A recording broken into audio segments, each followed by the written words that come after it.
Rain poured heavily that night. Inside an old mansion, a businessman was found dead in his study. The door was locked from the inside. The windows were tightly closed. No signs of a struggle.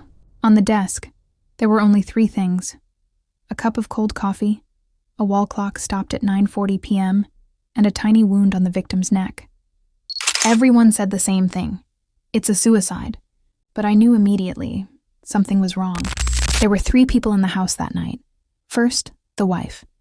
She claimed she had been asleep since 9 p.m. Second, the personal secretary. She said she left early because of a headache. Third, the victim's younger brother. Calm, too calm. Every alibi sounded perfect. Too perfect. I looked again at the coffee.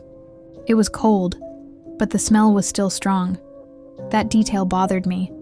The wall clock had stopped at 9:40 p.m., but according to the power company, the electricity went out at 10:10 p.m. because of the storm.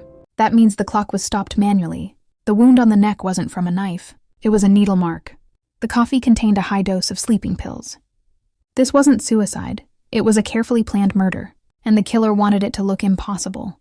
The killer entered before the door was locked. The victim drank the poisoned coffee and slowly lost consciousness. While he was weak, the killer injected a fast-acting poison into his neck. The clock was stopped to fake the time of death.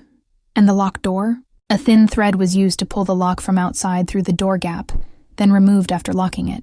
A classic trick. Simple, yet nearly perfect. Only one question remained. Who knew the victim always drank coffee at night? The answer was clear: the personal secretary. She prepared the coffee every night. She knew which drugs were hard to detect, and her headache? A fake alibi to hide the time the poison took effect.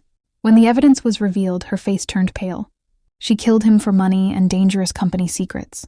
The locked room wasn't protection. It was her own trap. Case closed.